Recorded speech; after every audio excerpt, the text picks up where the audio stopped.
VFS এ প্রবেশ করে তারা বলতেছে এমবাসির কাছে যান, এমবাসি বলতেছে ভিএফএস গ্লোবালের কাছে যান। আবার তারাই বলতেছে যে কিছুদিন অপেক্ষা করেন, আপনাদের কাজ করতেছে। কিভাবে কাজ করতেছে? 2-2.5 বছর হয়ে গেছে, কোনো কাজই করতেছে না। তো আসসালামু আলাইকুম বন্ধুরা, কেমন আছেন সবাই? আশা করি আপনারা সবাই ভালো আছেন। আল্লাহর অশেষ রহমতে আপনারা সবাই সুস্থ আছেন।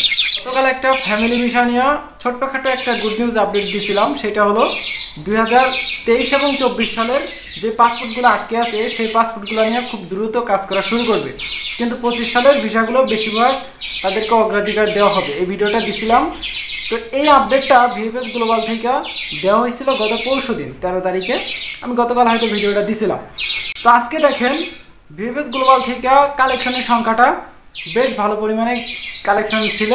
কিন্তু দেখেন আজকে যে ঘটনাটা ঘটলো সেটা আপনারা স্ক্রিনেই একটু পরেই দেখবেন, যে একটা মানববন্ধন 2023 এবং 24 সালের পাসপোর্টগুলা এত পরিমাণ পাসপোর্ট আটকে আছে। ওই পাসপোর্টগুলা কবে যে ডেলিভারি দেওয়া হবে, রেডি ফর কালেকশন দেওয়া হবে, তো এটা তো পুরোপুরি বলতে গেলে যে এটার কোনো ধারণাই নাই। এটা তো অনিশ্চিত। এটা কি আদৌ কি ওই পাসপোর্টগুলো রেডি ফর কালেকশন আর দিবে কি না সেটা তো কেউই জানে না। এম্বাসির থেকেও তো আমাদের এইরকম কোনো আপডেট দেওয়া হইতেছে না।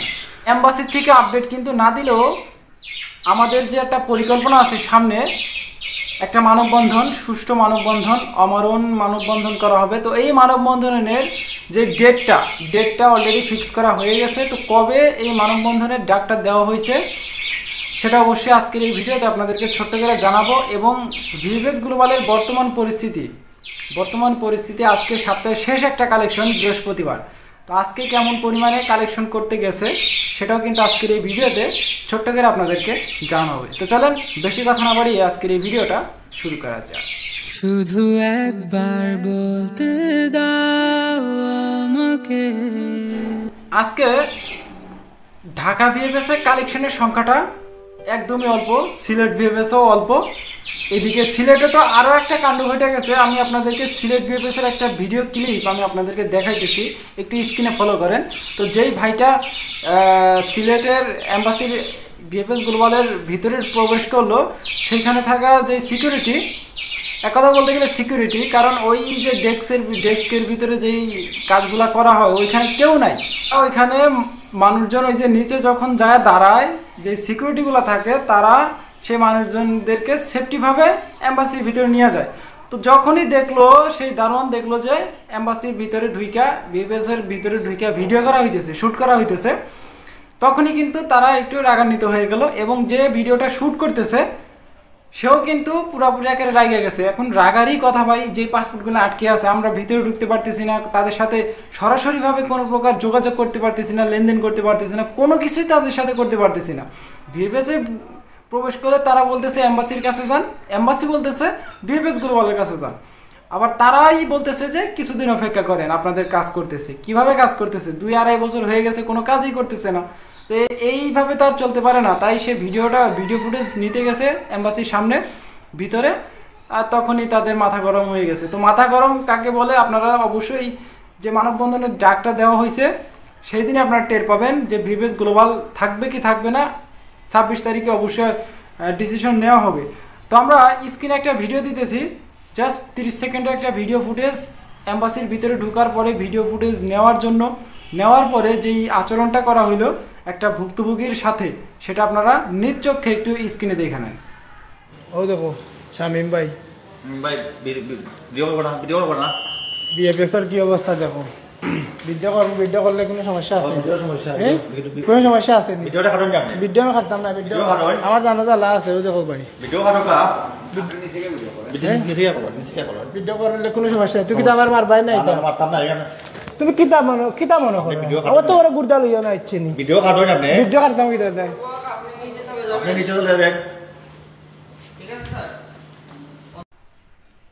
তো অলরেডি আপনারা স্ক্রিনে ভিডিও ফুটেজে দেখলেন যে একটা ভুক্তভোগীর সাথে কিভাবে কি রকম আচরণটা করা হইলো। জাস্ট সে বলতে পারতো যে ভাই ভিডিও করা অন্যায়, এটা আইনে নাই, আপনি ভিডিওটা ডিলিট করে দেন। তাই জন্য আপনি 2-3 বছর আটকে রেখা আপনি একটা ভুক্তভোগীকে এইভাবে আচরণ করবেন, সেটা তো মেনে নিতে পারবে না কেউই। তো যাই হোক, এই শুধু সিলেটে না, চট্টগ্রামে একই অবস্থা, ঢাকা একই অবস্থা। যারাই কালেকশন করতে যাইতেছে খুব অল্প পরিমাণ, 4-5 জন, 10 জন, 20 জন, এর ওপরে যাইতেছে না। যারা যাইতেছে রিজেক্ট পাইতেছে অলরেডি, আর কেউ ভিসা পাইতেছে না। তো এখন দেখেন এই ছিল কিন্তু সর্বশেষ এম্বাসির যে আপডেট সেটা। এখন এই এম্বাসির বিষয়বস্তুগুলো এখন রাখবো আমরা। এখন আসা যাক এই যে যারা আটকে আছে 2022, 23, 24 সালের পাসপোর্টগুলো আটকে রাখা 25 সালের ভিসাগুলো স্টাম্পিং করা হইতেছে। তো এইগুলা নিয়ে একটা কড়া মানববন্ধন, এটাই হয়তোবা আমাদের যারা 22, 23, 24 আটকে আছে এদের জন্য একটা সর্বশেষ একটা মানববন্ধন, আমরণ মানববন্ধন। তো এইখানে ডেট সহ উল্লেখ করা হয়েছে। দেখেন এখানে আমি প্রথম থেকে আপনাদেরকে একটু পড়ে শুনে আপনারা বুঝতে পারবেন। সকল ইটালি ভিসাভুক্তভোগী ভাই বোনদের উদ্দেশ্যে আগামী 26শে মে 2025 রোজ সোমবার, আজকে 15 তারিখ, সামনের 26 তারিখ, মানে আর 11 দিন আছে, 10-11 দিন, রোজ সোমবার কর্মসূচি তারিখ নির্ধারণ করা হয়েছে। মানববন্ধনের কর্মসূচি যে একটা তারিখ সেটা নির্ধারণ করা হয়েছে 26 তারিখে, এই মে মাসের 26, এই সামনে আরও 10 দিন আছে।